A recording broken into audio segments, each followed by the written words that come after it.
Hello Internet, welcome to I guess another update video. Just as a heads up, it's been a very long day and I'm probably going to be a little bit rambly. So if that's not for you, I totally understand. There's about 1,200 videos on the channel that you could check out if you're interested in real content. Sorry I'm hoarse as well, it's been a long day. So I'm just having a bad day and I just wanted to vocalize some things. You know, I don't even know if I'll post this or not, but I was heading to therapy. Wednesday is my therapy day. Not every week, but it's the day I usually, am able to go. It's the group I like. I go mostly to group therapy these days. Sometimes individual, but whatever. Anyway, so I was going to group therapy. I leave the house around 4, so it's Wednesday. What's today's date? Wednesday, April 7th. And I left around 4 to go to group, and everything was fine. I had a Devin Nash on my cell phone to listen to. And it's funny because he was talking about investing.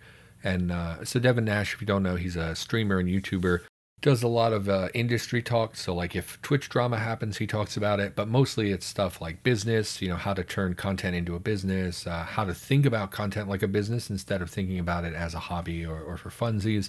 And he just has a lot of business. He's worked in the gaming industry for a long time. And so I like him. And he's a little rambly and can be a little mean sometimes, but he's an interesting dude who has a lot of value in what he shares. So I'd encourage you to check him out. Devin Nash. I believe it's Devin with an I and then Nash, N-A-S-H. I don't know, actually. I don't want to look. Who cares? Anyway, had a Devin Nash podcast. Not a podcast, but a recording from his Twitch on my cell phone. Was listening to that. He was talking about investing. And I was like, I finally have a little bit of money, stimulus checks, thankfully. I mostly operate at a net zero, but with the stimulus checks, I've been saving every penny, basically. So I have quite a little bit of money in the bank right now. And I thought, maybe it is time. Maybe it's time that I start investing like a real grown-up. Most people my age, I'm 33, have some kind of stock or 401k or something that they try to work towards, even if they don't have very much, So I thought maybe this is the time. Maybe I invest that money. Maybe maybe CDs, maybe just like S&P 500, really stable stocks that I could long-term just put a little bit of money in and hopefully grow that over several years.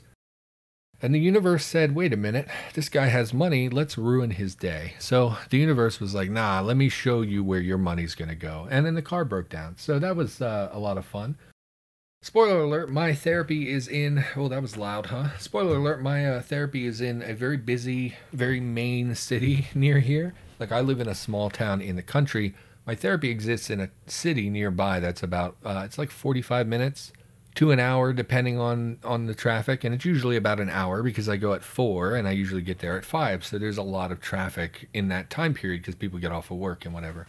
So I'm driving and it's about 5 o'clock. It's like 4:30, 4:45. Car starts sputtering. If you've ever run out of gas, it kind of felt like that where it jerks and it's not really getting enough gas. So I pulled over. There's nowhere to pull over. The car died. I lost power steering, power braking. I thought, honestly, I didn't even have brakes. Like I was pushing on the brakes. Didn't seem like I was stopping, which was pretty scary. So came to a stop in the turning lane, which is super fun. It's actually 55 right there. And most people, spoiler alert, people coming home from work at 5 p.m., they don't go the speed limit. And my car was going maybe 5 miles an hour. So I break down in the turning lane, and usually, this has happened before, usually if I let the car sit turned off for like 3 or 4 minutes, it comes back and it runs perfectly fine. Not this time. So I sat there for probably 5 minutes, turned the car on, it felt great. I drove for about 8 seconds and then the car shut off on me. Pulled over again, still no median. I'm kind of in the middle of the road at this point. Pretty terrifying to have people going 55 that close to your car and people honking at you because you're blocking traffic. Nothing you can do, obviously, but most people don't know or care about that. So getting honked at, getting dirty looks, people, it was not fun, and I'm getting to the point where I'm on the verge of getting into the actual city. I mean, technically I was in the city. It's just that it's the main road where it's 55. Like the actual city obviously is much slower traffic. But anyway, so I sit there, get the car started. It runs great. I drive for a little bit, drive maybe 30 seconds. Car starts sputtering. This time I actually get off on the shoulder.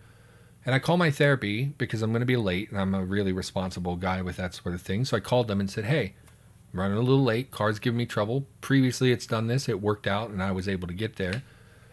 So, I might be a little late. Usually I'm there like 10 minutes early, so I might be 5 to 15 minutes late. Oh, no problem. Come on, whenever you can get here. Okay, great. So I hang up, trying to get the car started for like 10 minutes. Just nothing's really happening. So I eventually called my family and said, hey, broke down on the side of a very big road. Don't know what to do. I don't have a data plan on my cell phone, so I can't actually call. Like, I can't get an Uber. And oh, and this is crazy, by the way. This city has a cab service, but it's cash only. What industry in 2021 is cash only? That's ludicrous. Like, I can't even get a cab because I don't have cash in my pocket. I have my card, my bank card. How do you not accept cards in 2020? Anyway, very frustrating. So it becomes more and more apparent that I'm not going to make it to group. So I called. So my family, basically, they're 45 minutes away, back in my hometown. That's not even true. They were on the other side of town. They were outdoor dashing. It was like an hour drive for them to get there. So at this point, can't get an Uber, can't call a taxi, got no options. So I called my group and said, hey, I'm going to try to get there. I'm trying to work something out, but I might be like 20 to 30 minutes late. And the receptionist was like, oh, I can't let you in if you're more than 15 minutes late. And I was furious. I was like, why? Why can't you let me in? I've been coming there for years at this point. You can't make I've never been late. Not ever have I been late for group. You can't let me in if it's more than 15 minutes? And he was just like, oh, that's policy. We can't let you in, which is infuriating because it's group therapy. It's not like I canceled on a single session. And the group therapy runs from 5 to 6:30. You're telling me if I'm there at 5:20, I can't come in for an hour and 10 minutes a group? It was infuriating. I was so angry, and the guy was just, and that too. If it was my therapist, I could have talked them into it. They would have been like, "Oh, totally. You've never missed a day, whatever. That you said you were going to be here. You've never been late. You've never missed a time when you said you were going to come in." But because it's some receptionist who has no idea who I am or anything about it, it's just like, "Oh, it's our policy. Sorry." I really needed to go to therapy today. I'm so angry about that. I just feel disrespected. Like, I totally understand coming in late is disruptive to group. And when you say you're going to be there for something, should be responsible and you should show up on time. I'm very punctual. I believe very firmly you should show up when you say you're going to show up. But for my car to shut off on me, it's not like I was running late because I stopped and got a coffee, right? This was, my car is dying. I'm trying desperately to drive in a terrifyingly fast area where people are speeding around me. I'm trying to make this work. You will give me no leeway. I was so angry. Anyway, long story short, turns out my mother lives in that city. I don't see my mother much. I completely forgot about her. I didn't even think of her as an option because I'm estranged from my mother and my father. And my family was like, oh, we called your mom, she'll be there. And turns out she lives like 5 minutes from where I was, and I just didn't even think about it. So my mom picked me up, took me to her house, and then eventually brought me home.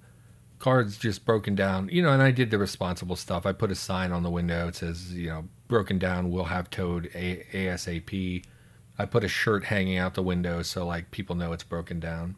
They took me to my mom's house. I got to see my nephew. I had a nephew who was born, I think, in January or February. First time I got to see the baby in person. That was pretty cool.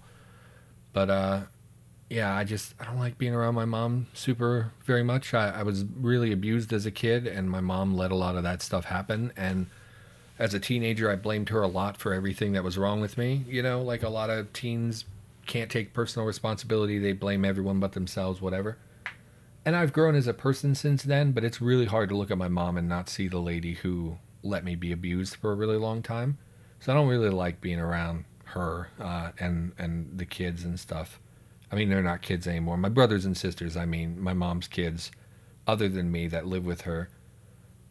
So spent a little time. Then we came home. She drove me home, and the whole way we talked about my brother because, we talked about it on the channel. My brother's been, ranging from psychotic to just mildly a problem.